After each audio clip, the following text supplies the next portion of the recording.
ನಮ್ಮ ನವದೆಹಲಿ ಬ್ಯೂರೋ ಮುಖ್ಯಸ್ಥ ಪ್ರಶಾಂತ್ ನಾತು ದೂರವಾಣಿ ಸಂಪರ್ಕದಲ್ಲಿ ನಮ್ಮ ಜೊತೆಗಿದ್ದಾರೆ. ಅವರಿಗೇನಾದರೂ ಕ್ಲೂ ಇದೆಯಾ ಏನು ವಿಷಯ ಅಂತ?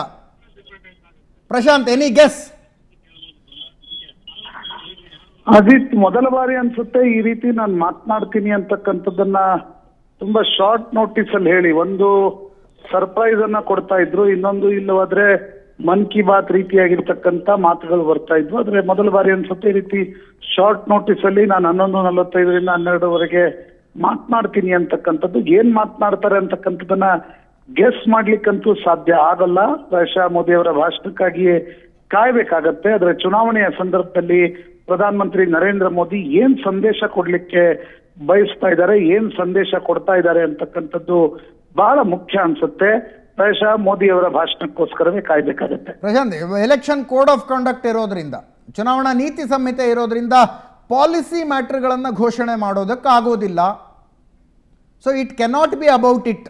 ಸುಮ್ಮನೆ ಒಂದು ವೈಲ್ಡ್ ಅಸಂಪ್ಷನ್ ಮಾಡೋದಾದ್ರೆ ಅಲ್ಲ, ನಿಶ್ಚಿತವಾಗಿ ಆ ರೀತಿಯಾಗಿರ್ತಕ್ಕಂಥ ಯಾವುದೇ ಪಾಲಿಸಿ ಡಿಸಿಷನ್ ಅನ್ನಾಗ್ಲಿ ಅಥವಾ ಸರ್ಕಾರದ ನಿರ್ಣಯಗಳನ್ನಾಗ್ಲಿ ಘೋಷಿಸ್ತಕ್ಕಂಥದ್ದಿಲ್ಲ. ಯಾಕಂದ್ರೆ ಚುನಾವಣೆಯ ನೀತಿ ಸಂಹಿತೆ ಇದೆ, ಕೋಡ್ ಆಫ್ ಕಂಡಕ್ಟ್ ಇದೆ.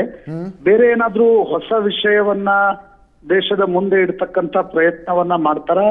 ಹಾಗೇನಾದ್ರೂ ಮಾಡೋದಿದ್ರು ಕೂಡ ಅದಕ್ಕೆ ಚುನಾವಣಾ ಆಯೋಗದ ಅನುಮತಿಯನ್ನ ಕೂಡ ಪಡೆಯಲಾಗಿರುತ್ತೆ. ಅಥವಾ ಚುನಾವಣೆಯ ದೃಷ್ಟಿಯಿಂದ ಕೆಲ ಮಾತುಗಳನ್ನ ಏನಾದ್ರೂ ದೇಶದ ಜನರಿಗೆ ಹೇಳಲಿಕ್ಕೆ ಹೊರಡ್ತಾರ, ಗೊತ್ತಿಲ್ಲ ಏನ್ ಮಾತನಾಡ್ತಾರೆ ಅಂತಕ್ಕಂಥದ್ದು. ಎನಿಥಿಂಗ್ ನಾವೇನೇ ಅದನ್ನ ಹೇಳಿದ್ರು ಕೂಡ that may be a wild speculation which is not important or which is not correct also. ಅದಕ್ಕಾಗಿ ನನಗೆ ಈ ಟ್ವೀಟ್ ನೋಡಿದ ತಕ್ಷಣ ನೆನಪಾಗಿದ್ದು ಡಿಮಾನಿಟೈಸೇಷನ್ ನ ಘೋಷಣೆ ಏನಾಯ್ತು. ಡಿಮಾನಿಟೈಸೇಷನ್ ನ ಘೋಷಣೆ 1 ನಿಮಿಷ ಮುಂಚಿನವರೆಗೂ ಕೂಡ ನಮ್ಗೆ ಯಾರಿಗೂ ಗೊತ್ತಿರ್ಲಿಲ್ಲ. ಎಸ್, ಟಿವಿಯಲ್ಲಿ ಬಂದು ಹೇಳಿದಾಗ್ಲೇ ಮೋದಿ ಅವರು ಮಾತನಾಡ್ತಿದ್ದಾರೆ ಅಂತಕ್ಕಂಥದ್ದು ಗೊತ್ತಾದಾಗ್ಲೇ ನಂಗೆ ನೆನಪಿದೆ.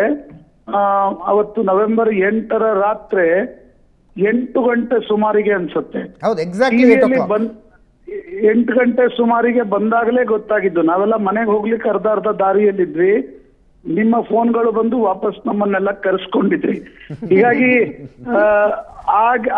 ಅದೊಂದು ರೀತಿಯಾಗಿರ್ತಕ್ಕಂಥ, ಅಂದ್ರೆ ಯಾವುದೇ ಇಂಟಿಮೇಷನ್ ಅನ್ನ ಕೊಡದೆ ಮೋದಿ ಅವರು ಘೋಷಣೆಯನ್ನ ಮಾಡಿದ್ರು. ಅಂತ ಘೋಷಣೆಗಳ ನಿರೀಕ್ಷೆ ಇದೆ ಅಂತ ನನಗೆ ಅನ್ಸಲ್ಲ. ಆದ್ರೆ ಬೇರೆ ರೀತಿಯಾಗಿರ್ತಕ್ಕಂಥ ಏನಾದ್ರೂ ಮಾಹಿತಿ ಅಥವಾ ಚುನಾವಣೆಯ ದೃಷ್ಟಿಯಿಂದ ಏನಾದ್ರೂ ಪ್ರಧಾನಮಂತ್ರಿಗಳು ಮಾತನಾಡ್ತಾರ, ಪೊಲಿಟಿಕಲ್ ಅಂತಲ್ಲ, ಎಲ್ಲಾ ದೃಷ್ಟಿಯಿಂದ ಆ ರೀತಿಯಾಗಿರ್ತಕ್ಕಂಥ ಏನಾದ್ರೂ ಸಂದೇಶ ಕೊಡ್ಲಿಕ್ಕೆ ಬಯಸ್ತಾ ಇದ್ದಾರಾ ಅಂತಕ್ಕಂಥದ್ದು ಗೊತ್ತಾಗ್ಬೇಕು. ನಿಶ್ಚಿತವಾಗಿ ಅಂತದ್ದು ಯಾವುದೇ ಮಾತಿದ್ರು ಕೂಡ ಚುನಾವಣಾ ಆಯೋಗದ ಪೂರ್ವಾನುಮತಿಯನ್ನ ಸರ್ಕಾರ ಪಡೆದಿರುತ್ತೆ ಅನ್ಸುತ್ತೆ.